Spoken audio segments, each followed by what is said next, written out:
जो भी लोग खड़े हैं बैठ जाएं, बस सब लोग प्रेम से कथा सुने। किशोरी जी डोल रही हैं। उद्देश्य पवित्र होना चाहिए। एक बात हमारी बहुत ध्यान से सुनिएगा, जीवन में आप कोई भी पढ़ाई कर लीजिए, कोई भी जॉब कर लीजिए, कोई भी बिजनेस चालू कर दीजिए, चाहे भक्ति मार्ग में आ जाइए, सेवा मार्ग में आ जाइए, आपका उद्देश्य यदि पवित्र है तो आपकी पूरी क्रिया पवित्र हो जाएगी। आपकी पूरी क्रिया में अपवित्रता ही तब आ जाती है जब आपका उद्देश्य पवित्र नहीं होता, लक्ष्य पवित्र नहीं होता। हम कथा कर रहे हैं, कथा करने के पीछे उद्देश्य क्या है? अगर उद्देश्य दक्षिणा है, अगर उद्देश्य पॉपुलैरिटी है, अगर उद्देश्य बहुत भीड़ इकट्ठा करना है, तो कथा से परिवर्तन नहीं हो पाएगा, चाहे हम कितना भी कहते रहें। आप श्याम बाबा का कीर्तन करते हैं, पर कीर्तन करने के पीछे उद्देश्य यदि पवित्र नहीं है तो आपके संगीत में, आपके भाव में, आपके भजनों में सार नहीं लगेगा। आप ठाकुर जी का श्रृंगार करते हैं, खाटू श्याम बाबा का कैसा सुंदर श्रृंगार होता है, पुष्पों, इतने सारे पुष्प लगाए जाते हैं, लेकिन कहीं ना कहीं अगर पुजारी जी के चित्त में उद्देश्य यदि ये नहीं है कि जितने वैष्णव आए दूर दूर से चल के जैसे ही श्याम बाबा को देखें तो उनके नेत्र सजल हो जाएं, उनके चित्त में प्रेम आ जाए, अगर ये उद्देश्य नहीं होगा तो श्याम बाबा को कितना चंदन लगाए लो, दर्शनार्थी के चित्त में प्रेम प्रकट हो नहीं पाएगा, उसके संशय का समाधान नहीं हो पाएगा। आपका उद्देश्य पवित्र होना चाहिए, आपकी क्रिया पूरी पवित्र हो जाएगी। व्यक्ति की क्रिया अपवित्र कब होती है? जब उसका उद्देश्य ही विचित्र होता है। पढ़ाई क्यों कर रहे हैं? पैसा कमा करके उसको दिखाना है मुझे, उसने ऐसा कह कैसे दिया मुझसे, उसने मेरे सामने ऐसे, मेरे पिताजी को ऐसा बोल कैसे दिया, उसको करके दिखाना है। आप पा तो लेंगे उस स्थान को कि जहां आप उसको दिखा सको, लेकिन बहुत दिन तक टिक नहीं पाओगे। भगवान श्री कृष्ण पांडवों का संग केवल इसलिए करते हैं क्योंकि युद्ध के पीछे उनके चित्त में खून करना नहीं है, युद्ध के पीछे उनके चित्त में किसी का वंश उजाड़ना नहीं है, अपने अधिकार को प्राप्त करना, अपने पिता का जो राज्य था वह लेना, यह उद्देश्य है। और कौरवों का उद्देश्य क्या है? भले ही उनके पास भीष्म पितामह है, भले ही उनके पास द्रोणाचार्य है, भले ही उनके पास एक से एक अद्भुत योद्धा है, पर उद्देश्य खराब है। क्या? इन पांडवों को कैसे भी नष्ट करो, इनके यहां पर भृगु ऋषि को भेज दो, इनको लाक्षा भवन में जला करके नष्ट कर दो, इनको 14 वर्ष का वनवास करा दो और उसमें ऐसा कर दो, ऐसा कर दो। उद्देश्य पवित्र नहीं है, इसलिए ठाकुर जी ने कौरवों का संग नहीं किया। क्रिया चाहे छोटी हो, कर्म चाहे छोटा हो चाहे बड़ा हो, उद्देश्य पवित्र रखिएगा, ठाकुर जी आपके साथ खड़े हो जाएंगे आकर के। कहीं ना कहीं हमारा उद्देश्य पवित्र होता है। कथा के पीछे उद्देश्य, कई लोग कई बार कथा कराते हैं ना, उनके पीछे कई लोगों का उद्देश्य बहुत विचित्र होता है। हमारा नाम हो जाएगा कि हमने कथा कराई, हमारा नाम हो जाएगा हमने उनको बुलाया, हमारा नाम हो जाएगा कि ऐसी कथा कराई। अगर इस उद्देश्य से कथा कराते हैं ना, कथा का कोई रूप उनको प्राप्त नहीं होता। कई नेताजी लोग भी कथा कराते हैं, वो कब कराते हैं? जब वोट का समय आता है ना उनका, जब इलेक्शन का समय आएगा तब कथा कराएंगे। बीच बीच में महाराज जी हमारा नाम लेकर के बोल दिया करना, बहुत अच्छे हैं। कथा का उद्देश्य ही परिवर्तन। अब वो कथा भक्ति जागृत कैसे कर सकती है जिसको वोट मांगने के लिए कथा करानी है? अभी तो खैर हमें ऐसी कथा नहीं आती, अब पहले बहुत आती थी, तब करनी भी पड़ती थी मजबूर में, पर मैं जाते जाते बोले ही देता था कि उद्देश्य पवित्र नहीं है तो फिर कथा भी पूरी सुन लेंगे तो भक्ति जागृत नहीं होगी। कई लोग इसलिए कथा कराते थे कि हमारे घर में संतान नहीं है, संतान हो जाए। कई लोग इसलिए कथा कराते, बेटा का ब्याह नहीं हो रहा है इसलिए हो जाए, व्यापार चल जाए। उद्देश्य कहीं संसार रख लिया कथा के पीछे तो आप बहुत बड़े भाव से वंचित हो जाओगे। आज हम पहले ही आपको सावधान कर रहे हैं, उद्देश्य केवल ये रखिएगा, श्याम सुंदर सदा हमको प्यारे रहे, हम उन्हीं के रहे वो हमारे। गाइए, श्याम सुंदर, ताली मत बजाओ, बस गाओ। हमको प्यारे रहे, हम उन्हीं के रहे वो हमारे। कितनी अच्छी आवाज है आपकी, खुद को भी नहीं सुनाई दे रही होगी। ऐसे उद्देश्य होगा। अरे गाइए, जितनी तेज लड़ाई करते हो घर में उतनी तेज कीर्तन करो, जितनी तेज आप घर में चिल्लाते हो उतनी तेज स्वर में ठाकुर जी का कीर्तन जिस दिन प्रारंभ हो जाएगा ठाकुर जी मिल जाएंगे आपको। श्याम सुंदर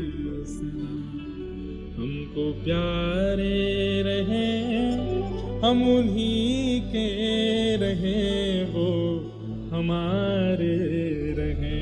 श्याम सुंदर सुंदर हमको प्यारे रहे, हम उन्हीं के रहे, वो हमारे। परसों कथा चल रही थी जयपुर में, वहां भी मैंने स्मरण किया था हमारे गिरिराज जी में पंडित श्री गया प्रसाद जी महाराज हमारी हर कथा सुनते हैं सामने बैठ के। आपकी गोद में प्रियालाल जी खेलते थे इसी कलिकाल में, आज से 30-40 साल पहले।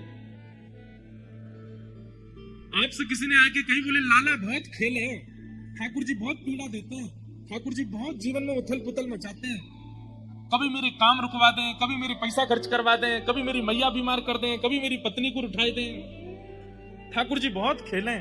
तो पंडित जी महाराज क्या बोले, लाला शिकायत मत करे, बल्कि ठाकुर जी से प्रार्थना कर, जितना चाहो खेल लो, लेकिन खिलौना में ही रहना चाहिए, खिलौना नहीं बदलना। खिलौने का क्या स्वरूप है, बालक जितना उसकी रुचि होती है ना उतना उसको संभालता है। जैसे डॉल्स के साथ छोटी छोटी बच्चियां खेलती हैं, उनको सुलाएंगी, बाल काटेंगी, कपड़े पहनाएंगी, उनको कभी खाना बनाएंगी, कभी उनकी शादी कर देती हैं, कभी कुछ किसी दिन मनाता है तो नार मड़ोड़ के फेंक देती है। लेकिन वही फिर जब उसको बाद में लगता है कि आज गुस्से में मैंने, फिर वही जाती है, फिर नार लाके फिर लगा देती है। तू बुरा नहीं मानना, हाँ आज गुस्सा आ गया था। ठाकुर जी भी ऐसे ही करते हैं। लेकिन मान लो कि आपने गुड्डे की नार मरोड़ दी और गुड्डा आपसे नाराज होकर के और आपको ही अपशब्द कहने लगा, दोबारा उस गुड्डे के पास नहीं जाओगे। हम लोग यही करते हैं। ठाकुर जी खेल क्या लेते हैं हमारे साथ में, हम शिकायतें शुरू कर देते हैं। पंडित श्री गया प्रसाद जी महाराज कहते बोले जितना चाहो खेल लो हमारे साथ, पर एक ठाकुर जी वचन दे दो कि खिलौना में ही रहना चाहिए, खिलौना मत बदलना, चाहे जो कीजिए हमारे साथ, पर हमें बदलिएगा नहीं। इसलिए भैया उद्देश्य पवित्र रखो कि इस कथा के सप्ताहवें दिन जब ये कथा विश्राम हो, हर दिन आप ठाकुर जी के थोड़े समीप पहुंचो। आज जितने हैं शाम को कथा विश्रांति तक आप ठाकुर जी के और समीप होने चाहिए, कल कथा प्रारंभ से विश्राम तक और समीप आ जाने चाहिए। अरे आपका उद्देश्य इतना पवित्र हो जाए कि 7वें दिन यहां कथा विश्राम हो, भले ही सब चले जाएं, लेकिन इस पंडाल में ही कहीं आपको श्याम सुंदर दिख जाए, बस ये हो जाए कि आ गए सन्मुख। भागवत की कथा से उद्देश्य की कामना पूर्ति करने वाले लोगों से हमारी प्रार्थना है, यहां वैभव मत मांगिए, यहां संपत्ति मत मांगिए, यहां यश मत मांगिए, यहां ऐश्वर्य मत मांगिए, केवल कृष्ण को मांगिए। श्रीमद् भागवत जी वो प्रदान करने के लिए बैठी। मतलब वही बात हो गई कि आप साड़ी की दुकान पर गए और साड़ी वाले से बोल रहे भैया कलाकंद खिला दो। कलाकंद है नहीं, वो मंगवाएगा, किसी को भेजेगा, भाई वो बाहर दुकान है मिठाई की वहां से ले आओ, भैया थम सब पिला दो, है नहीं मंगवाएगा, भैया दूध पिला दो। अरे भाई तुम साड़ी तो लो। ठीक वैसे ही भागवत जी की शरण में आकर के आप कहोगे कि हमारे जीवन के आर्तों को दूर कर दो, तो भागवत जी फिर बाहर ब्रह्मा जी इसके आर्त दूर करो। आप भागवत जी कथा में आकर के कहेंगे कि हमारे जीवन के ये कामनाएं इनको पूर्ण करवा दो, तो फिर भागवत जी बाहर किन्हीं देवताओं को ढूंढेंगी, भाई इसकी कामना पूरी करो। लेकिन भागवत जी से आपने अगर कामना की कि आप केवल श्याम सुंदर को प्रदान कर दो, भागवत जी कहेंगे हमारी गोद में बैठे, ले तेरी गोद में बैठा दो, ये तो मेरे पास है, ये तो मेरी सामग्री है, भागवत जी की सामग्री है श्री कृष्ण, मांगिए प्रदान करेंगे। इसलिए उद्देश्य पवित्र रखिएगा। भगवान के 3 रूप हैं, सत्य, चैतन्य और आनंद। बहुत ध्यान से सुनिएगा। सबसे पहला ठाकुर जी का स्वरूप क्या है, सत्य। सत्य विश्वास होता है। हमें क्षमा कीजिएगा, बहुत कथा वथा इधर उधर भागते रहते, मौसम बदलता है तो थोड़ा हो जाते हैं हमारे स्वास्थ्य। सत्य क्या है, विश्वास। ठाकुर जी के प्रति विश्वास रखिए कि यही सत्य है, साचो एक राधा रमण झूठो सब संसार, बाकी सब झूठे हैं, केवल यही सत्य है। कोई आपको संसार में कितना भी प्रेम प्रस्तुत कर रहा हो, हाँ नाटक रूप में आप भी उसको स्वीकार कर लो, वाह भैया अच्छा गुलदस्ता लाए हो, लाओ दे दो। देखो हमारी एक बात सुनना, हम दुनिया में जाते हैं तो दुनिया भर के लोग कोई फूल माला पहनाते हैं, कोई गुलदस्ता देते हैं, कोई पटका पहनाते हैं, कोई लिफाफा देते हैं, कोई कुछ करते हैं। ऐसा नहीं है कि सब भावना से नहीं करते, सब भावना से ही करते हैं। पर अब हम इतने आदी हो गए व्यवहार के, हमें पता है कि वो एक औपचारिकता है, वो केवल एक क्या बोलते हैं उसको, वो एक केवल फॉर्मेलिटी है। ऐसे ही फॉर्मेलिटी को, संसार के हर संबंध को फॉर्मेलिटी रूप में ही लेने लगो। ये फॉर्मेलिटी बस चल रही है, और उसमें बहुत अच्छे से अपनी प्रस्तुति करो। सामने वाला फॉर्मेलिटी कर रहा है, भले ही वो कितना भी प्रेम प्रस्तुत कर रहा हो, फिर भी आप उसको फॉर्मेलिटी ही समझो। खूब अच्छे से उसके द्वारा प्रस्तुत किए गए भाव को स्वीकार करो। अरे भैया, अरे तुम तो बहुत प्रेम करते हो हमारे, तुम ही हो हमारे, और कौन है, सब कुछ। पर जब ठाकुर जी के सामने जाओ तो हाथ जोड़ के कहो, नाथ ये सब व्यवहार कर रहे हैं, फॉर्मेलिटी कर रहे हैं, वास्तविकता तो आप देते हैं। सच्चे तो केवल आप हैं, बाकी सब तो केवल व्यवहार मात्र कर रहे हैं। माँ कहती है मेरा बेटा आंखों का तारा, वही बेटा अगर जॉब छोड़ करके घर में बैठ जाए, माँ मैंने रिजाइन दे दी। क्यों? तू ही तो कहती थी कि तेरे बिना मन नहीं लगता, तू बहुत बाहर रहता, घर रहे।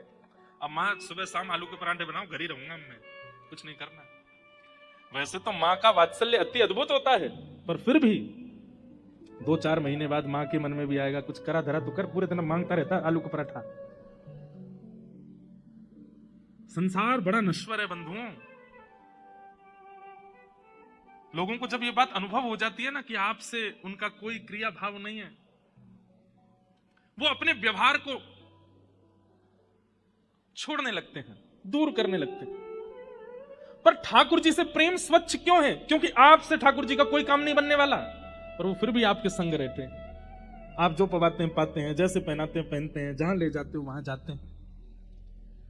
आप भोग नहीं लगाएंगे तो ठाकुर जी भूखे नहीं रहेंगे, आप नहीं सुलाएंगे तो ठाकुर जी सोएंगे नहीं, ऐसा नहीं है। पर फिर भी वो आपसे कितना प्रेम करते हैं, आपके संगी रहते हैं, उसी को तो प्रेम करते हैं। कहते हैं जहां पर व्यवहार की इच्छा नहीं है फिर भी प्रेम है, वो ठाकुर जी तो है, इसलिए वो सत्य है। बाकी सब असत्य है संसार में, केवल फॉर्मेलिटी चल रही है, स्वीकार कर लो। वास्तविकता तो केवल ठाकुर जी दे रहे हैं।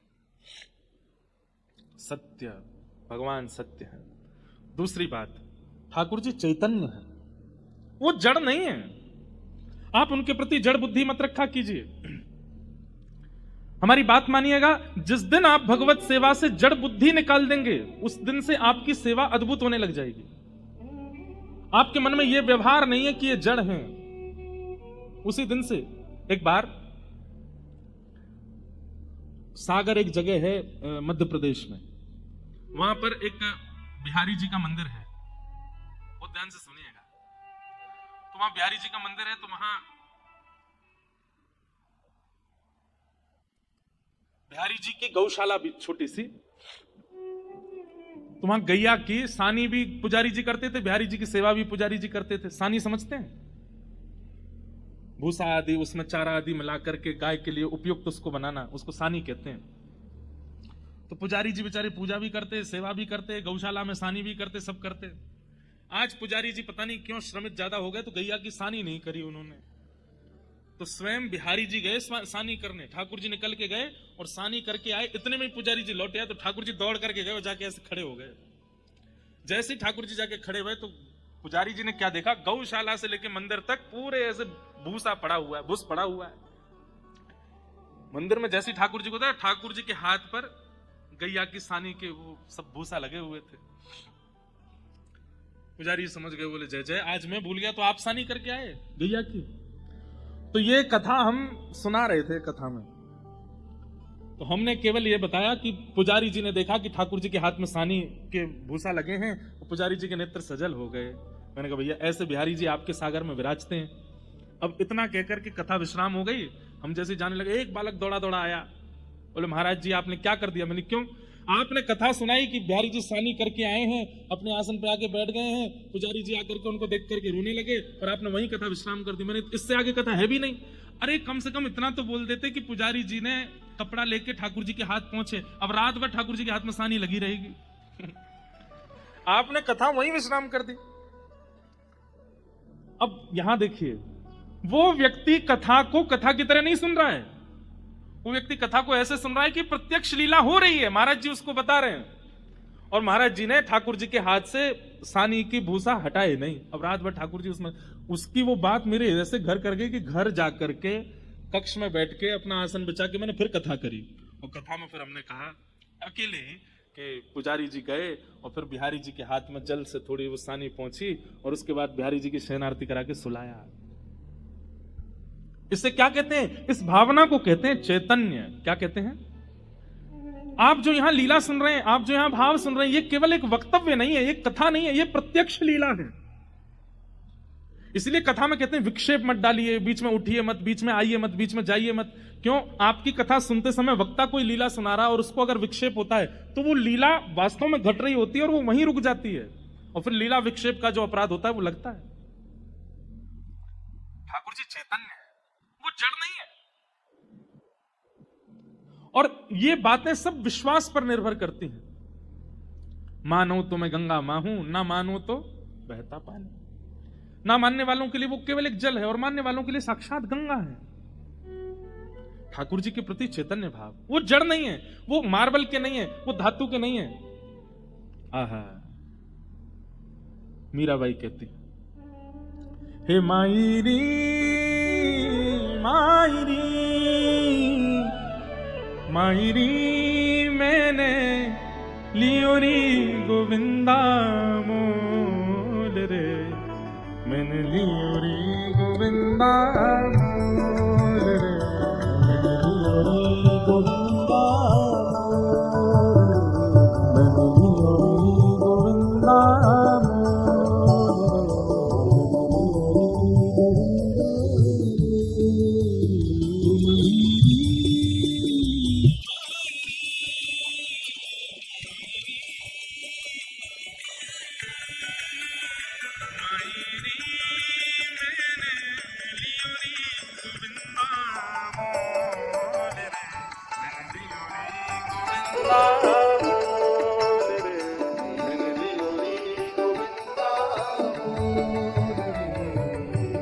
कोई कहे कारो, कोई कहे गोरो, कोई कहे कारो, कोई कहे गोरो। हम तेलुगु में गा रहे हैं क्या? आपको समझ नहीं आ रही है? भाषा तो भैया ये सब आप, और बल्कि यहाँ तो अधिकतर लोग मारवाड़ के हैं, आपको तो गाना चाहिए। मीराबाई सा का पद है। आप सब अधिकतर हैदराबाद में रहने वाले अधिकतर लोग तो उनकी निकासी तो राजस्थान से ही है। बाईसा का पद तो आपको भाव से गाना चाहिए। मीराबाई कहती हैं ठाकुर जी धातु नहीं है, ठाकुर जी कोई पदार्थ नहीं है, ठाकुर जी कोई वस्तु नहीं है। इसलिए कोई कहे कि भाई संगमरमर के ठाकुर जी हमारे, उसको तुरंत कहना, बोले भैया ये शब्द मत बोलो। अगर ठाकुर जी संगमरमर के हैं, कई लोग कहते हैं आपके ठाकुर जी तो ब्लैक मार्बल के हैं ना। मैंने कहा हाँ, जैसे तुम्हारी पत्नी जो हार्ड मांस की है, जैसे तुम्हारी रक्त धातु की है, वैसे हमारे। कितना अनुचित लगता है सुनने में कि अरे आप हार्ड मांस के कैसे बोल सकते हो, ठाकुर जी को आप मार्बल का कैसे बोल सकते हो, ठाकुर जी को आप अष्ट धातु का कैसे बोल सकते हो। वो चैतन्य है, उनके प्रति धातु बुद्धि मत रखिए। और उनके प्रति यदि धातु बुद्धि रखते हो तो फिर आपको ये चलते फिरते कंकाल इधर आ, ओ चलते फिरते मांसपेशियां, कहां जा रहा है भाई? जब ठाकुर जी को आप धातु मानते हो तो फिर हम भी तो धातु हैं, हम भी तो मांस हैं, हम भी तो त्वचा हैं, हम भी तो रक्त हैं, हम भी तो हड्डी हैं। नहीं, मीराबाई कहती है कोई कहे कारो, कोई कहे गोरो, कोई कहे कारो, कोई कहे गोरो, हाँ कोई कहे कारो, कोई कहे गोरो, कोई कहे कारो, कोई कहे गोरो, हाँ कोई कहे कारो, कोई कहे गोरो, कोई कहे कारो, कोई कहे गोरो। मायरी मायरी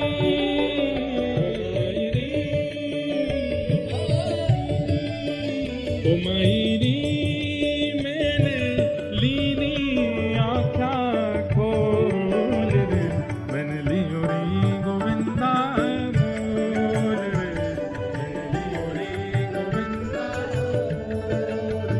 ओ मैंने लियो री गोविंदा मोल रे,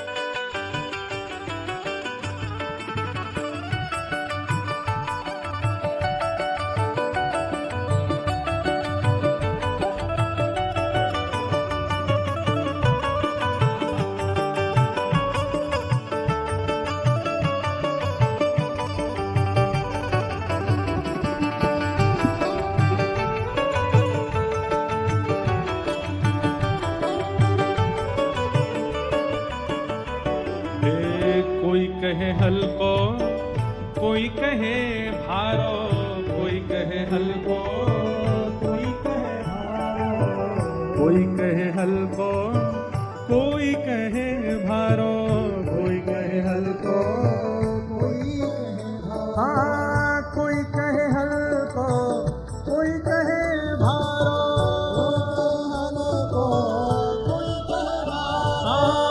कोई कहे हल्को, कोई कहे भारो, कोई कहे हल्को, कोई कहे भारो, ओ मायरी मायरी मायरी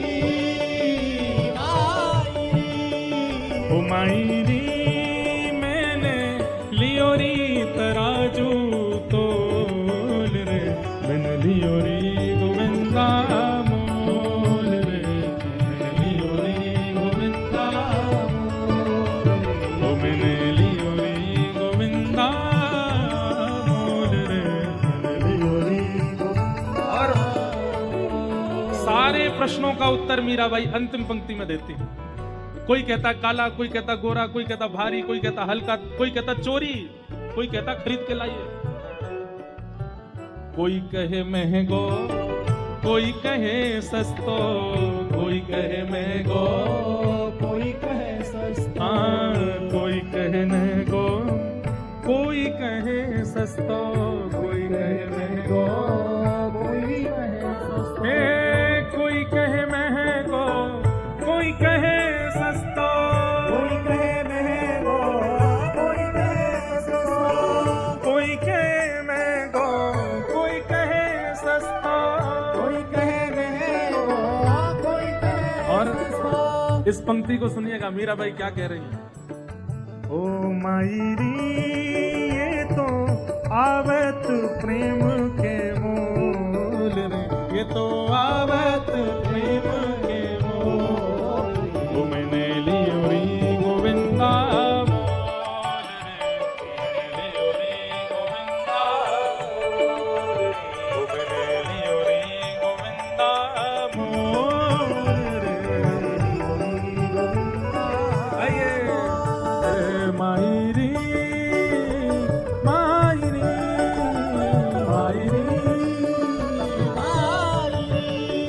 ओ मायरी मायरी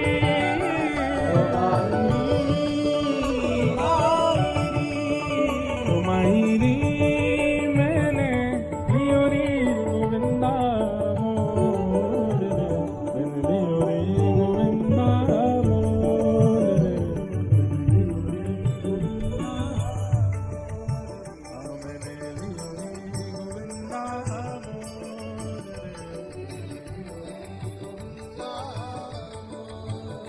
ओ मीरा के प्रभु गिरधर नागर, मीरा के प्रभु, मीरा के प्रभु गिरधर नागर, मीरा के प्रभु गिरधर नागर, नटवर नागर, गिरधर नागर, नटवर नागर, गिरधर नागर, नटवर नागर, गिरधर नागर, नटवर नागर, ओ मीरा के प्रभु गिरधर नागर, मीरा के प्रभु गिरधर नागर, ओ मायरी मायरी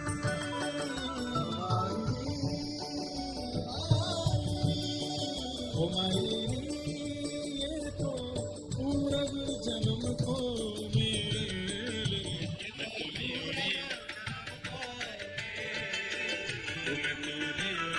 गोविंदा मोल रे, मैंने लियोरी गोविंदा मोल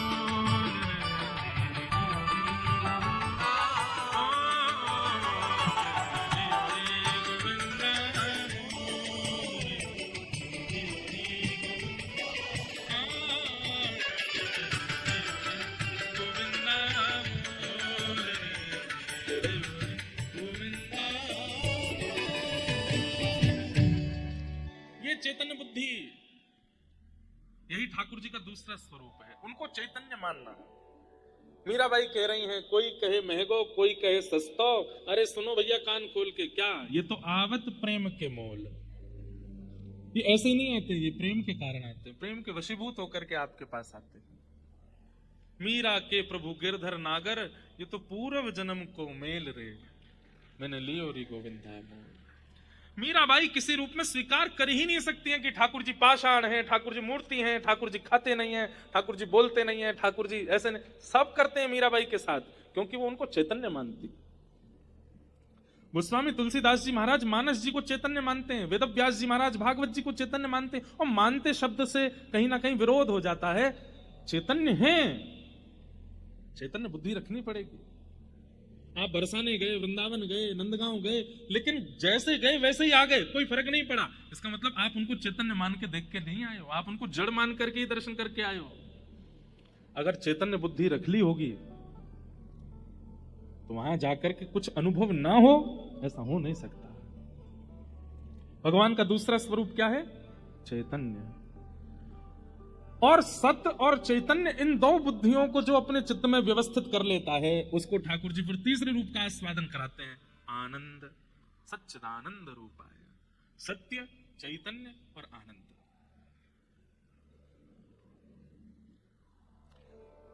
वेंकटाचल पर्वत जो है, जहां तिरुपति बालाजी विराजते हैं, वहां पर एक महापुरुष विराजते थे, सदगृहस्थ महापुरुष, गृहस्थी थे। उनका नाम था श्री अनंताचार्य जी महाराज। और जब वे वेंकटेश भगवान का दर्शन करने के लिए गए बहुत वर्षों पूर्व, तो वहां उनके चित्त में एक भावना प्रकट हुई कि इतनी गर्मी है यहां पर, और ये पर्वत पर ठाकुर जी इतनी गर्मी में विराजते हैं,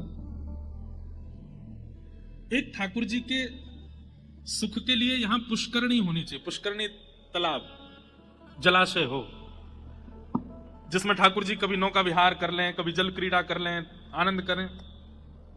इसलिए हमारे वैष्णवों में भी नियम है कि जब जेठ का महीना आता है तो सब लोग अपने अपने घरों में भी ठाकुर जी के आगे एक टब जैसा रखते हैं, उसमें खूब पानी, उसमें गुलाब जल आदि रखेंगे, उसमें कमल आदि रख देते हैं, फुब्बारा लगा देते हैं आर्टिफिशियल, ठाकुर जी को जल का सुख हो।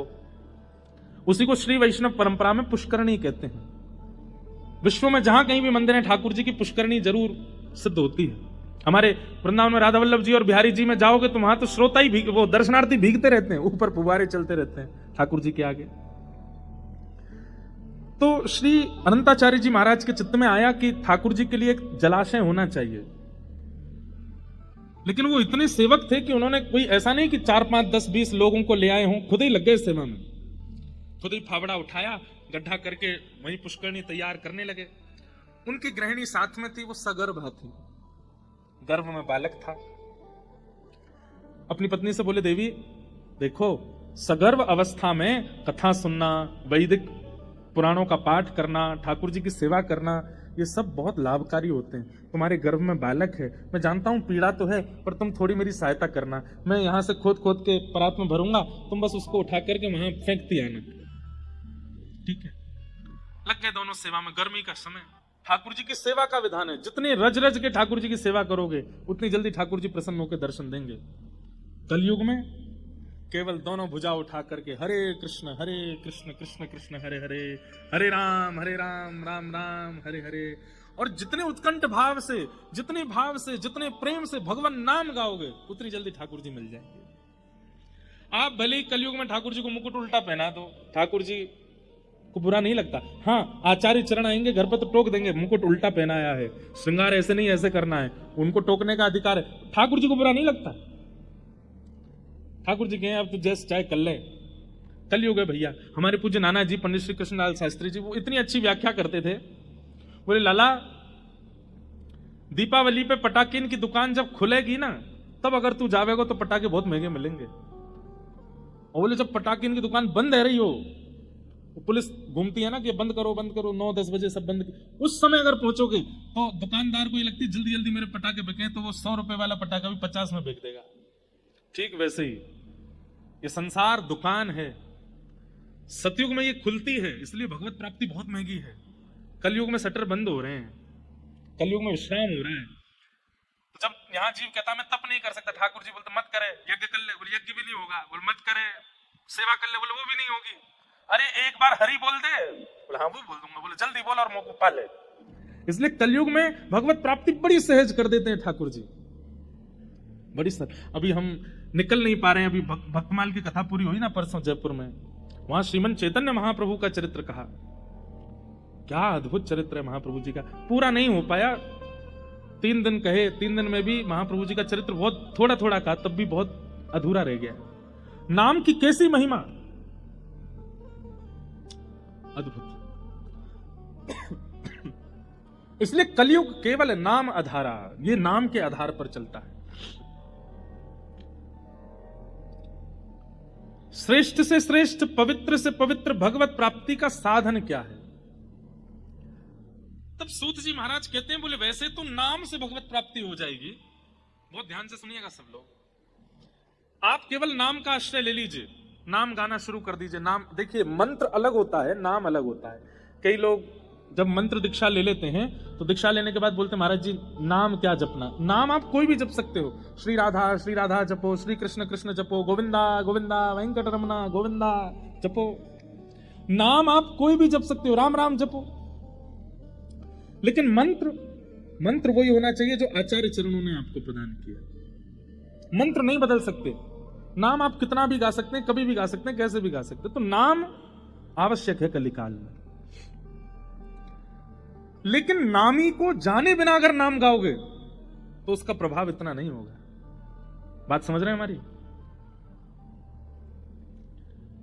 आपको दवाई दे दी गई, आपने दवाई ले ली, तो दवाई अपना असर तो करेगी, लेकिन अगर दवाई भीतर जाकर के किस ऑर्गन पे जाएगी, अंदर जाके ऐसे डिसॉल्व होगी, फिर 1 घंटा बाद ऐसा होगा, ये पूरी अगर प्रक्रिया आपको पता चल जाए तो कहीं ना कहीं आप और जल्दी रिकवर करने लग जाओगे और जल्दी ठीक हो जाओगे। ठीक वैसे ही नाम औषधि है, लेकिन जब तक नामी को नहीं जानेंगे तब तक नाम का प्रभाव द्रुत गति से, तीव्रता से प्रकट नहीं हो पाएगा। कलयुग में नाम से ही सिद्धि मिलेगी, लेकिन जब तक नामी को नहीं जानोगे तब तक सिद्धि मिलना, सिद्धि क्या है कलयुग में? भगवत प्राप्ति। और नामी को जानने के लिए कथा का आश्रय लेना पड़ेगा।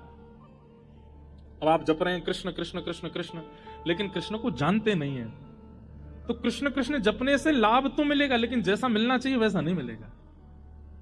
श्री राधा जपते तो हैं, पर श्री राधा रानी के रूप को जानते नहीं है, तो उसका क्या फायदा? आस्वादन तो आवश्यक है। मैंने आपसे कहा रसगुल्ला खा लो, आपने कहा कैसा होता? मैंने कहा मीठा। आपने कहा हमने कभी नहीं खाया, कैसा मीठा? मैंने कहा चीनी जैसा मीठा। आपने कहा हमने चीनी भी नहीं खाई। मैंने कहा गुड़ जैसा मीठा। आपने कहा गुड़ भी नहीं खाया। मैंने गन्ने जैसा मीठा। आपने कहा गुड़ गन्ना भी नहीं खाया। तो फिर मुझे पकड़ करके आपको ले जाना ही पड़ेगा, ले भैया खा के देख ऐसा मीठा। मिठास जब तक चखोगे नहीं या कभी चखा नहीं होगा तब तक उसका आस्वादन। अब मैं मंच से कह दूं क्या विष्णु विष्णु विष्णु जपने लग जाओ, आप कहोगे उससे क्या होगा? मैंने कल्याण होगा। कैसा कल्याण होगा? बोले जैसा राजा अम्बरीश के साथ हुआ। आप कहोगे अम्बरीश के साथ कैसा हुआ? बोले जैसा ध्रुव जी के साथ हुआ। आप कहोगे ध्रुव जी के साथ कैसा हुआ? जैसा प्रहलाद जी के साथ हुआ। प्रहलाद जी के साथ कैसा? अब मैं कितना भी बताऊं कि उनके साथ हुआ, उनके साथ हुआ, आपको वो तब तक अनुभव नहीं होगा जब तक आप स्वयं आस्वादन नहीं कर लोगे। और वो आस्वादन कराती है भागवत की कथा। इसलिए यहां सूत जी महाराज उत्तर देते हुए कहते हैं, कालव्याल मुखग्रास त्रास निर्णास हेतवे श्रीमद् भागवतम शास्त्रम कलौकीरेण भाषितम्।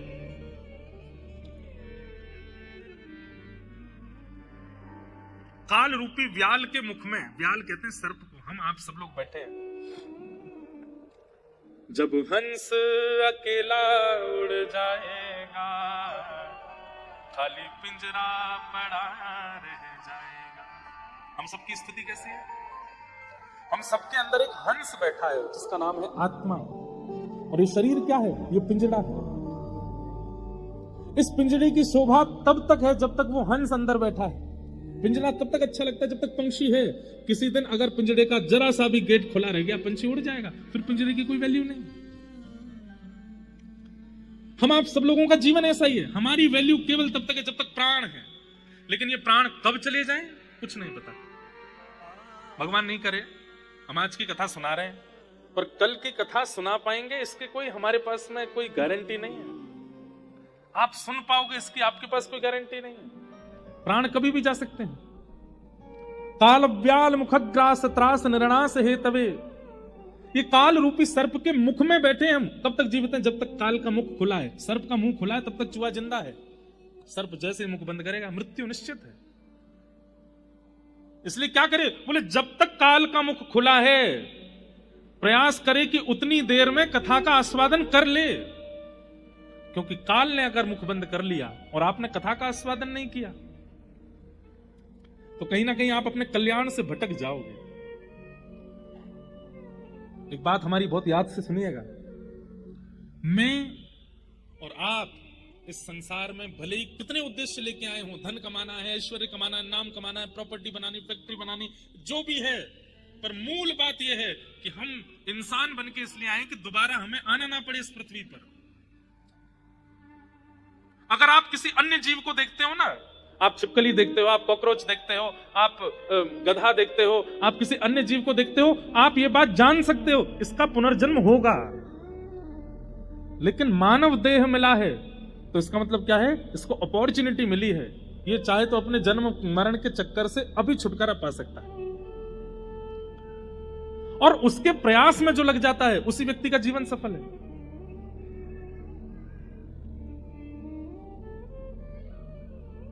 इसलिए भैया भागवत का आश्रय ले लो।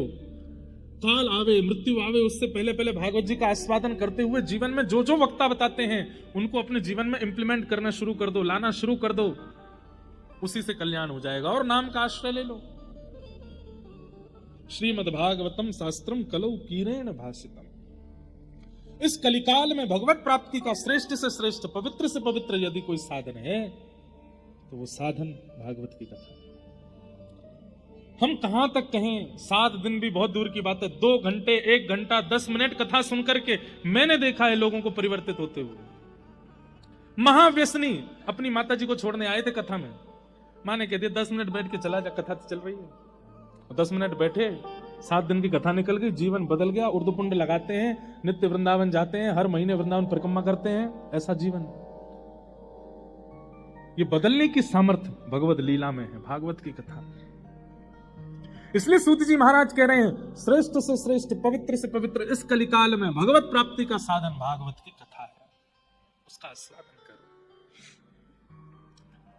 सौनकादि ऋषि कहने लगे महाराज ये भागवत की कथा सबसे पहले किसने किसको सुनाई, कृपा करके हमें बताओ। तब सूत जी महाराज बोले भागवत की कथा सबसे पहले सनक सनंदन सनातन सनत कुमारों ने भक्ति ज्ञान वैराग्य को सुनाई, नारद जी को साक्षी बना करके। अच्छा क्यों, ऐसा क्या हुआ था? तब कथा सुनाते हैं कि भक्ति के 2 पुत्र हैं, ज्ञान और वैराग्य। दोनों वृद्ध हो गए थे, जिनकी वृद्धता के कारण भक्ति बहुत परेशान थी। भक्ति महारानी ने नारद जी से प्रार्थना की, हे नारद जी मेरे 2 पुत्र वृद्ध हो गए हैं, मां युवा है, बालक वृद्ध हो गए हैं। यही भक्ति महारानी कहती हैं कि मेरा जन्म दक्षिण में हुआ। उत्पन्ना द्रविड़ेशाहम वृद्धिम कर्नाटके गताम क्वचित क्वचिन महाराष्ट्र गुर्जरे जीर्णताम गतः। लेकिन वृंदावन पुनः प्राप्य नवीन स्वरूपिणी। पूरे भारत में भ्रमण करते हुए जब मैं वृंदावन आई तो वृंदावन आकर के मैं युवा हो गई। यहां भक्ति नाचती है वृंदावन में, लेकिन मेरे दोनों बालक ज्ञान और वैराग्य ये वृद्ध ही हैं। क्यों? क्योंकि लोगों में भक्ति तो है पर ज्ञान और वैराग्य नहीं है। आपके घर पे हम आते हैं, आप लोग तिलक लगाते हो, अक्षत लगाते हो, कई माताएं आरती करती हैं। उनसे पूछा जाए क्यों कर रहे हैं? स्वागत है महाराज जी, स्वागत नहीं, उसके पीछे कारण है। आप तिलक इसलिए लगाते हैं नमोस्तुते व्यास विशाल बुद्धे। व्यक्ति श्रेष्ठ जब घर आता है तो उसके सिर पर तिलक इसलिए लगाया जाता है कि उनकी बुद्धि को हम प्रणाम कर रहे हैं, या हम अपना भाव प्रकट कर रहे हैं कि इनकी बुद्धि जो है वो सदमार्गीय रहे, इसलिए हम उसको तिलक लगाते हैं। अक्षत किस लिए लगाते हैं? बोले अक्षत लगाने से आयु बड़ी होती है, आयु लंबी होती है, इसलिए हम अक्षत लगाते हैं। और द्वार पर आया हुआ अतिथि भगवान के समान है, इसलिए उसकी आरती उतारते हैं। लेकिन हम लोग क्या जानते हैं, स्वागत है, ये तो भक्ति तो है, ज्ञान नहीं।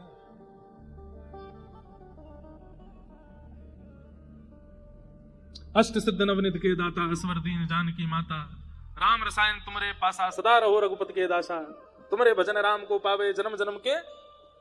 सबको याद है, अर्थ नहीं पता होगा, ज्ञान नहीं, भक्ति है। हमारे पंडित जी महाराज जब नाना सुगंध पुष्पाणी यथा कालोद्भवानि च पुष्पांजलिर्मया दत्त ग्रहण परमेश्वर सब बोलते हैं साथ में, पर उसका अर्थ नहीं पता। मंदिर जाएंगे, पापो हम पाप कर्मा हम पापात्मा पाप संभव त्राहि माम पुंडरीकाक्ष सर्व पाप हरो हरि, लेकिन अर्थ नहीं जानते। बच्चों से छोटे छोटे, बुरा नहीं मानना अगर कोई ऐसे बैठे हो तो, हम घर जाते हैं लोगों के यहाँ, अब तो नहीं जाना, अब जाना बंद कर दिया, पहले जाते थे तो छोटे छोटे बच्चे, महाराज जी को गायत्री मंत्र सुनाओ। गायत्री बोलने का, इस प्रकार सुनाने का, बच्चों को रटाने का अधिकार नहीं है। जब तक आपका यज्ञोपवीत संस्कार नहीं हो जाता, जब तक कोई आचार्य चरण आपका यज्ञोपवीत करा करके आपके कान में गायत्री नहीं बोल देंगे, तब तक आप गायत्री का उच्चारण नहीं कर सकते, नहीं तो गायत्री का प्रभाव उल्टा पड़ेगा। नहीं जानते, हम मंच पे माइक पे नहीं बोल सकते। लोग सुबह सुबह योगा करते हैं पार्क में, और उस समय वॉल्यूम तेज करके वो चल रहा होता है, तत्सवितुर्वरेण्यम, उसमें हाँ जोर जोर से हंस रहे हैं, गायत्री चल रही है। ज्ञान नहीं है, हम जानते ही नहीं है। शंकर जी पर दूध क्यों चढ़ाया जाता है, पंचामृत क्यों चढ़ाई जाती है, हमें पता नहीं है, बस चढ़ा रहे हैं। उसका तात्पर्य क्या है? और अब एक नई चीज हो गई है, आजकल सोशल मीडिया का जमाना आ गया है, तो इतना ज्ञान दिए जा रहे हैं सब लोग, इतना ज्ञान दिए जा रहे हैं कि महाराज बस पूछो ही मत। जगन्नाथ जी के हृदय में द्वारिकाधीश जी का दिल धड़क रहा है, बहता हुआ आ गया था समुद्र से। अब क्या हो रहा है, ज्ञान भी अनुचित ज्ञान प्राप्त हो रहा है, वो और ज्यादा घातक है, और यही घोर कलयुग की तरफ हमको ले जाएगा, जब ज्ञान गलत रूप में प्राप्त होने लग जाएगा। सोशल मीडिया पर आप देखेंगे बड़े बड़े मोटिवेशनल स्पीकर्स, उनके करोड़ों में फैन फॉलोइंग है। हमारे शंकराचार्य भगवान के 1000 लाख, जो मूल ज्ञान दे रहे हैं उनको कोई फॉलो नहीं कर रहा है। जो आचार्य चरण हैं उनकी है। तो हम लोगों में भक्ति तो है पर ज्ञान नहीं। आप कहेंगे महाराज जी ज्ञान की जरूरत क्या है? ठीक है, मतलब कोई माता जी हैं और उनके 2 छोटे छोटे बच्चे हैं, अब माता जी को तो आप सहर्ष स्वागत करके पुष्प हमारा प्रवेश नहीं है, उन मां के तुम चरण भी धोगे ना तो भी वो प्रसन्न नहीं होंगे, क्योंकि उनके बालक बाहर खड़े हैं। भक्ति के पुत्र हैं ज्ञान और वैराग्य। ये नहीं कहते हैं कि ज्ञान की अतिशयोक्ति हो, वैराग्य की अतिशयोक्ति हो, पर इतना तो हो कि सब पता हो कि हम जो क्रिया करते हैं उसका भाव क्या है। ज्ञान, सद और असद की स्थिति को ज्ञान कहते हैं। सही क्या है, गलत क्या है, ये जान लेना ये भी ज्ञान नहीं है, ये जान करके इंप्लीमेंट करना ये ज्ञान है। हाथ में मांस लेकर के खाने वाला व्यक्ति वो नहीं जानता कि यह गलत है, उसको पता है लेकिन वो फिर भी खाता है। हम सब जानते हैं कि क्या गलत है क्या सही है, पर फिर भी हम करते हैं क्योंकि वो इंप्लीमेंट नहीं हो पा रहा। इसीलिए भक्ति हमको लाभ नहीं देती। रामानुजाचार्य जी महाराज आचार्य चरण एक बार अष्टाक्षर मंत्र बोलते हैं और शंख चक्र गदा पद्मधारी ठाकुर जी प्रत्यक्ष प्रकट हो जाते हैं। यहां जीवन निकल गया अष्टाक्षर बोलते बोलते, आज तक ठाकुर जी का अनुभव नहीं हुआ। क्यों? क्योंकि ज्ञान और वैराग्य नहीं है। श्रीमद वल्लभाचार्य जी के पुत्र गोसाई श्री विठलनाथ जी महाराज जैसे श्रीनाथ जी के सन्मुख जाते हैं, श्रीनाथ जी उनकी गोद में बैठ जाते हैं। हम पूरे दिन सेवा करते रहे तो ठाकुर जी ब्लिंक भी नहीं करते कभी। क्यों? ज्ञान और वैराग्य नहीं, भक्ति तो है। इसलिए हमारी प्रार्थना है भक्ति के साथ उनके पुत्रों को भी जीवन में स्थान प्रदान कीजिए। स्वस्तिक सबको आता है बनाना, लेकिन उसका अर्थ कोई नहीं जानता। स्वस्तिक का कारण क्या है? स्वस्ति यानी कल्याण, क माने करने वाला। उसकी चारों दिशाएं और चारों भाग पर जो उसके स्वरूप बनते हैं, मुख बनते हैं, वो समान होने चाहिए। छोटा बड़ा नहीं बना सकते यार, वो समान हो और चारों भावों में बिंदी लगा करके उसको बनाते हैं और फिर उनके छोड़ को आदि आदि छोड़ देते हैं। मतलब हमारा सर्वांगीण रूप से जो कल्याण करे उसको स्वस्तिक कहते हैं। नहीं जानते। तिलक के भी अपने अपने रूप होते हैं। हमने श्री वैष्णव तिलक लगाया, बीच में श्री है यानी कि लक्ष्मी, श्री है यानी कि श्री किशोरी जी। ये दो श्वेत हैं, दोनों तरफ ठाकुर जी के चरणारविंद और मध्य में नीचे आसन है, आसन पर श्री और ठाकुर जी के चरणारविंद विराजमान है। रामानंदी परंपरा में वहां पर उनका रूप अलग है, वल्लभ कुल परंपरा में रूप अलग है, सब जगह के अपने अपने भाव है। अब डिजाइनिंग होने लगी है, ये डिजाइन हो गई है, अब ये तिलक नहीं रह गए हैं। डिजाइन बना के चलेंगे सिर पे। भक्ति तो है पर ज्ञान नहीं है हमें। ज्ञान का मतलब बहुत नॉलेज होना नहीं होता। मैं हर कथा में कहता हूं, रावण को हमसे ज्यादा नॉलेज थी, बहुत नॉलेज थी उसको। ज्ञान का मतलब होता है विवेक होना। एक लीला सुनाए। हमारे श्री वैष्णव परंपरा में दक्षिण भारत में एक आचार्य चरण हुए श्री यामुनाचार्य जी महाराज।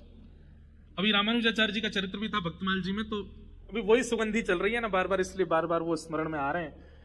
तो श्री यामुनाचार्य जी अपनी युवावस्था में एक राजा ने उनको शास्त्रार्थ के लिए बुलाया।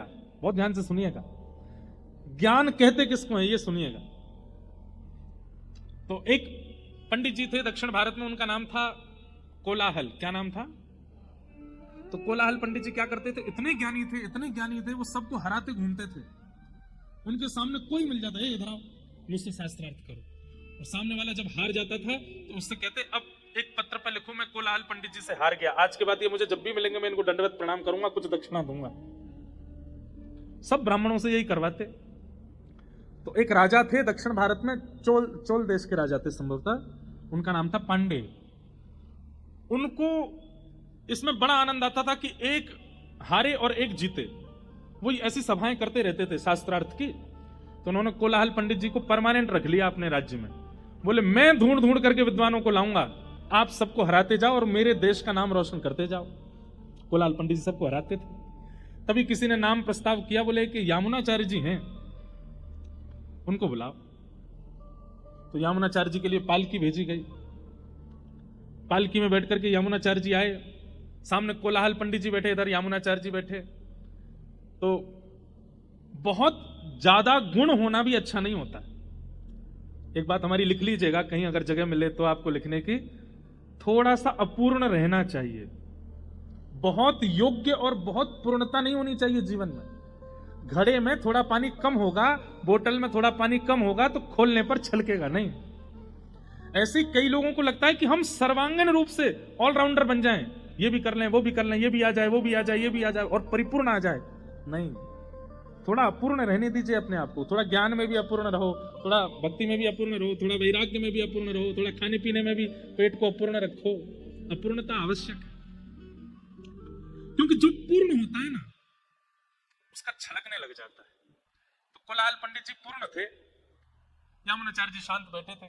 तो कोलाहल पंडित जी, देखना तुम जो कहोगे उसी पर मैं तुमको हरा दूंगा और ये करूंगा वो करूंगा। राजा ने कहा आज किस विषय पर शास्त्रार्थ होगा? तो कोलाहल पंडित जी बोले ये यामुनाचार्य जी का शांत सा मुखड़ा देख करके मुझे लगता है बड़े बड़े विषय पर तो ये हार जाएंगे मुझसे, इनकी आवाज ही नहीं निकल रही है। तो एक बड़ा सामान्य सा विषय रखते हैं। बोले क्या? ये जो कुछ भी कहेंगे मैं उसका खंडन करूंगा। मतलब आपने कहा ऊपर पर्दे का रंग है सफेद, तो अब मेरा काम है कि मैं कैसे भी खंडन करूंगा, नहीं ये सफेद नहीं है, और मुझे ये सिद्ध करना पड़ेगा कि ये सफेद नहीं है। इसको कहते हैं खंडन शास्त्र। तो कोलाहल पंडित जी बोले इनके शांत मुद्रा देख करके लगता है बहुत बड़ा शास्त्रार्थ ये कर नहीं पाएंगे मुझसे, तो ये जो कुछ भी कहेंगे उसका मैं खंडन करूंगा। राजा ने कहा कितने वाक्य बोलने की अनुमति है? बोले 3 वाक्य बोलेंगे ये, और मैं तीनों वाक्यों का खंडन करके इनको हराऊंगा। यामुनाचार्य जी शांत बैठ करके सुन रहे थे, मंद मंद मुस्कुरा रहे थे। राजा ने कहा शुरू किया जाए। तो यामुनाचार्य जी सबसे पहला शब्द बोले, कोलाहल पंडित जी जो हैं, इनकी माता जी जो है वो काकबंधिया हैं। काकबंधिया बोलते हैं जिनके एक ही संतान होती है, जिनके 2 संतान नहीं होती, दूसरी नहीं होती, तीसरी नहीं होती, एक ही है, उनको काकबंधिया। और और कोलाहल जी अकेले ही थे ना, उनकी कोई बहन थी ना कोई भाई था। यामुनाचार्य जी बोले इनकी माता जी काक बंधिया हैं, करिए खंडन। अब कोलाहल बोले इसका खंडन कैसे करूं, मैं अकेला ही हूं, मेरे कोई भाई नहीं बहन नहीं, खंडन वाला नहीं चलेगा, कोई और बात करते। वो समझ गया कि ये मुझे हरा देंगे अब। तो राजा बोला नहीं नहीं, अभी 2 वाक्य रह गए हैं, उनमें खंडन भी कर दोगे तो भी आपकी विजय मानी जाएगी। तो सीरीज में 3 मैच यदि हैं तो 1 हार गए तो 2 जीत जाओ तो भी सीरीज होती है ना आपकी। बोले अभी तो 1 ही हारे हो, अभी 2 बातें और बोलेंगे। तो यामुनाचार्य जी दूसरी बात बोलते हैं, चोल देश के राजा पांडे ये बड़े धर्मनिष्ठ राजा हैं, ये बड़ी नीति से चलते हैं, गुरु आज्ञा का पालन करते हैं, करिए इस बात का खंडन। अब वो पांडे राजा देखे, राजा को देखे, राजा तलवार पकड़े, करो खंडन। हाथ जोड़ करके बोला इस बात का भी कोई खंडन नहीं। बोला अब तीसरी बात सुनो, ये पांडे राजा की जो पत्नी है ना वो एकनिष्ठ पतिव्रता है, करो खंडन। राजा ने कह दिया तो तू अंतिम बात का भी खंडन करेगा तो भी मैं तुझे समान पुरस्कार दे दूंगा। यामुनाचार्य जी बोले पांडे राजा की पत्नी जो है वो पतिव्रता नारी है, करो खंडन। पांडे वो कोलाहल पंडित जी चरणों में गिर गए, बोले महाराज आप क्या हैं। तब यामुनाचार्य जी कहते हैं बहुत पढ़ा लिखा होना ज्ञानी नहीं कहलाता, किस जगह कितना बुद्धि का प्रयोग करना है उसको ज्ञान कहते हैं। और वही ज्ञान भक्ति का बेटा है, भक्ति का पुत्र है। सत्संग क्या सिखाता है भाई, रसोई घर में हल्दी भी रखी है, हींग भी रखी है, नमक भी रखा है, अदरक भी रखी है, टमाटर भी रखे हैं, आलू भी रखे हैं। अब आप किसी ऐसे को भेज दो, उसको पता तो है कि हल्दी है, ये हींग है, ये नमक है, ये अदरक है, ये आलू है, ये टमाटर है, बोले सब्जी बनाओ। अब उसको ये नहीं पता कि अनुपात कितना डाला जाता है, कहीं से भी टमाटर काटेगा, कहीं से भी अदरक छील देगा, सब कुछ मिला मिलू करके बना के दे देगा। अब उसको यही नहीं पता कि नमक कितना डालना है, तो बिगाड़ देगा ना सब्जी को। हम आप सब लोग ऐसे ज्ञानी हैं, हमें पता तो है रामचरितमानस में ये है, श्रीमद् भागवत में ये है, खाटू श्याम जी की महिमा ये है, बद्रीनाथ जी की महिमा ये है, जगन्नाथ जी के महाप्रसाद की महिमा ये है, तिरुपति बालाजी में केशदान की महिमा ये है, ये। पर उसका जो मूल आधार है वो हम नहीं जानते। इसलिए जितनी हल्दी डालनी चाहिए उतना नमक डाल करके हम सब्जी बिगाड़ देते हैं। भाई हल्दी की मात्रा 1 चम्मच डलेगी, नमक की मात्रा तो चुटकी से डलेगी। और ये कौन सिखाता है, ये कथा सिखाती है। ज्ञान तो हो गया, लेकिन उस ज्ञान का प्रयोग कैसा होना चाहिए जीवन में, ये सत्संग सिखाता है। एक प्रकार से कहते हैं तो सत्संग क्या करता है, इक्वेशन है बहुत सारी, प्लस भी हो गया, माइनस भी होगा, डिवाइडेशन भी हो गया, मल्टीप्लिकेशन भी हो गया। अब उस पूरी इक्वेशन का जो मूल रूप निकल करके आएगा, आपका तो दिमाग घूम गया अब क्या करना चाहिए। तो श्रीमद् भागवत जी क्या कैलकुलेटर है, लो यहाँ पे ये माइनस करो, ये प्लस करो, ये डिवाइड करो, ये करो, इज इक्वल टू ये। ऐसे आपके पास में जितना कुछ भी है उस सबको एक फॉर्म में ला करके व्यवस्थित करना, ये भागवत जी करते हैं। नहीं तो किसी में ज्ञान ज्यादा है, किसी में वैराग्य ज्यादा है, किसी में गुण की अधिकता ज्यादा है, किसी में रूप गर्विष्ठता है, किसी में अभिमान है, लेकिन सबको मिनिमाइज करके बिल्कुल एक सिमेट्री में करने का काम सत्संग करता है। इसलिए सत्संग बहुत आवश्यक है। ज्ञान कितना होना चाहिए, जितना सत्संग में प्राप्त हो, जितना आचार्य चरण बता देते हो उतना ज्ञान लीजिए, जिससे सब व्यवस्थित हो जाए। और वो ज्ञान भी अगर जीवन में नहीं है तो भक्ति होते हुए भी आप प्रसन्न नहीं रह पाओगे। इसलिए भक्ति के प्रथम पुत्र का नाम क्या है, ज्ञान। और ज्ञान किसको कहते हैं, बहुत नॉलेज होना ज्ञान नहीं होता, सही और गलत की पहचान होना यह ज्ञान होता है। वैराग्य, सब कुछ छोड़ देना वैराग्य नहीं होता, सबके बीच में रहते हुए भी अपने मन को मचलने ना देना, इसको वैराग्य कहते हैं। सब कुछ है आपके पास, आपके पास में खाने के लिए बहु व्यंजन है, पहनने के लिए बहुत सामग्री है, भोग भोगने के लिए दुनिया भर की सामग्रियां हैं। आप पे इतना धन है, आप चाहें तो रात का डिनर दुबई करके आओ, सवेरे का ब्रेकफास्ट सिंगापुर में करो, मध्याह्न भोजन स्विट्जरलैंड में जाकर के करो, लेकिन इतनी योग्यताएं मिलने के बाद भी उसका उपभोग ना करके बहुत व्यवस्थित जीवन जीना, ये वैराग्य है। वैराग्य का मतलब सब छोड़ देना नहीं होना, होता, सबके बीच में रहते हुए भी मन को मचलने ना देना, ये वैराग्य है। और ये दोनों ही भक्ति के पुत्र हैं। हमारी बात मान लीजिए, आप जितनी भक्ति करते हैं उतनी भक्ति ही आनंद देने लग जाएगी, अगर सही अनुपात में ज्ञान और वैराग्य आपके जीवन में आ गए तो। अतिशय ज्ञान, अतिशय वैराग्य भी भक्ति को प्रसन्न नहीं करते। बालक मां को ज्यादा प्यारा तो हमेशा ही रहता है, पर अधिक प्यारा तब होता है जब वो मां के अंडर में ही रहे। जैसे कई माताओं की शिकायत, अब तो बेटा तू हमारे हाथ से निकल गया, तब तक ये अच्छा था जब तक हम कपड़े पहनाते थे, हम खिलाते थे, हम ही तैयार करते थे। और बच्चे तभी तक ही अच्छे रहते हैं जब तक वो माँ के अंडर में रहें, माँ ही खिलावे, माँ ही पहनावे, माँ ही सुलावे, माँ ही उठावे, बालक बिगड़ता ही नहीं। जिस दिन बालक अपने शर्ट का बटन खुद लगाने लग जाता है, खुद खाने लग जाता है, अच्छी बात है, वो तो योग्य बन ही जाता है, पर कहीं ना कहीं जब अपने जीवन के निर्णय भी खुद लेने लग जाता है, वहीं से थोड़ा बिगड़ना शुरू हो जाता है। तो ज्ञान और वैराग्य कितने होने चाहिए कि भक्ति के अंडर में ही रहे, भक्ति से अधिक ना हो, पर हो तो हमारे अंदर, हमारे पास तो उतने भी नहीं है। भक्ति प्रसन्न तभी होती है जब ज्ञान वैराग्य। नारद जी महाराज से कहा कि महाराज मेरे पुत्रों को युवा कीजिए। नारद जी महाराज भ्रमण करते हुए बद्रिकाश्रम गए और बद्रीनाथ में जाकर के सनक सनंदन सनातन सनत कुमारों से कहा कि भक्ति के पुत्र ज्ञान और वैराग्य की योग्यता के लिए कोई साधन बताइए, ये दोनों कैसे प्रबल होंगे। तब आपने 5 प्रकार के यज्ञ बताए और उसमें पंचम यज्ञ क्या बताया? ज्ञान यज्ञ। और ज्ञान यज्ञों में भी सर्वश्रेष्ठ ज्ञान यज्ञ कौन सा है कि सत्कर्म सूचको नूनम ज्ञान यज्ञ स्मृतो बुधैः श्रीमद्भागवतालाप सतु गीत सुखादि। सुखदेव जी के द्वारा परीक्षित को जो ज्ञान दिया गया है भागवत का, वह ज्ञान यज्ञ सर्वश्रेष्ठ यज्ञ है। अगर उस ज्ञान यज्ञ का कोई आस्वादन कर ले तो उसके चित्त की भक्ति प्रसन्न, ज्ञान और वैराग्य युवा हो जाएंगे। भागवत का आश्रय। तब नारद जी महाराज ने आपसे आज्ञा लेकर के आनंद वन में भागवत की कथा कराई और भागवत के वक्ता भी कौन बने? सनत कुमार। सनक सनंदन सनातन सनत कुमार कथा सुनाने लगे। बड़े बड़े देवता ऋषिगण सब आके कथा में बैठे। जैसे ही भक्ति अपने दोनों वृद्ध बालकों को लेकर के कथा में प्रवेश करती है, भक्ति सुतौ तौ तरणौ गृहीत्वा प्रेमैक रूपा सहसा विरासित श्री कृष्ण गोविंद हरे मुरारे नाथेति नामानि मुहुर्वदन्ति। भक्ति महारानी अपने बालकों के साथ जैसे ही प्रवेश करती है, उनके दोनों पुत्र भी युवा होते चले जाते हैं। कथा का यह प्रभाव है, बहुत ध्यान से सुनिएगा।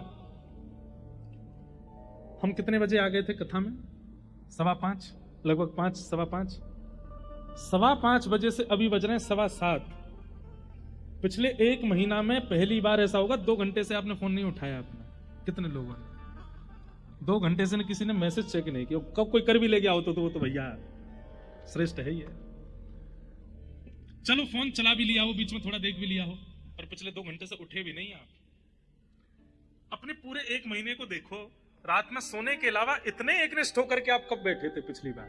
आपको भी याद नहीं होगा। ये कौन बैठा के रखा है आपको यहाँ पे? भागवत की कथा। और ये आपकी सामर्थ्य नहीं है कि आप यहां बैठ सको। भाई जब चिकित्सा होती है ना तो पेशेंट हिलता ही नहीं है, उसको डर रहता है कि मैं हिला और सुई गलत जगह लगी तो। आपको नहीं पता है, पर ये चिकित्सा हो रही है। और चिकित्सा किसकी हो रही है? चित्त की हो रही है। इसलिए चित्त एकाग्र, तो इंद्रियां एकाग्र अपने आप हो जाती हैं। एक आध बार मन भी किया होगा, अब कोई कीर्तन गाएंगे महाराज जी तो हम उठ के पानी पीने जाएंगे, आ भी जाता है कई लोगों के मन में। लेकिन फिर कोई ऐसी वाणी, ये और सुन जाते हैं, ये और सुन जाते हैं। ये कौन करवा रहा है? ये आपका चित्त ही कह रहा है भैया तुमने खूब बेंगलोर डुला लिया, हमको खूब चेन्नई ले गए, खूब बंबई ले गए, सब जगह की पिक्चरें दिखा लाए, सब जगह के, लेकिन यहाँ जो मुझे सुख मिल रहा है उसको मुझे होने दो, इससे मेरी चिकित्सा हो रही है, मुझे अच्छा लग रहा है। इसलिए वो चित्त ही बार बार पैरों में भी दर्द हो रहा है फिर भी बैठा के रखता है आपको, उसकी चिकित्सा चल रही है। यहां पर भक्ति युवा हो रही है, ज्ञान वैराग्य युवा हो रहे हैं चित्त में, इसलिए आप बैठे हो एक आसन पर। भक्ति सुतौ तौ तरणौ गृहीत्वा प्रेमैक रूपा सहसा विरासीत श्री कृष्ण गोविंद हरे मुरारे नाथेति नामानि मुहुर्वदन्ति। भक्ति महारानी नृत्य करने लगी। ज्ञान और वैराग्य, दाढ़ी मूछ सब चली गई उनकी। जो वृद्ध हो गए थे युवा हो गए, और युवा होकर के कथा में नाचने लगे। ये कथा का प्रभाव है। जो ज्ञान नष्ट हो चुका था पिछले 2 घंटों में कितनों का तो जागृत हो गया होगा। जो वैराग्य, वैराग्य देखो कैसा, कई लोगों को एडिक्शन होता है, किसी को चाय का होता है, किसी को कुछ खाने का होता है, किसी को चलो खाना पीना तो हम सामान्य देखने का ही होता है, एडिक्शन होता है कईयों को। आजकल एक नया एडिक्शन चला है इंटरनेट का, सोशल मीडिया का, एडिक्शन ही है। महाराज भोजन नहीं तो चलेगा, एकादशी पर अन्न छोड़ना आजकल बड़ी बात नहीं है। फोन छुड़वा के दिखा दो एकादशी पर। गुरुजी द्वादशी कब लग रही है, जल्दी बताओ, अंगूठों में दर्द हो रहा है, दर्श बिन दूखन लागे नैन, आंखों में दर्द हो रहा है, स्क्रीन नहीं देखी है। फोन कह रहा है कि हैव यू लॉस्ट, तुम्हारी स्क्रीन टाइमिंग आज बिल्कुल नहीं हुई है। कितने आदी हो चुके हैं हम लोग। पर यहां बैठ करके आप देख रहे हैं, जो आप बाहर होते हैं, जो आप व्यवहार में होते हैं, वैसे आप अभी नहीं हो पिछले 2 घंटे से। ये कथा का प्रभाव है।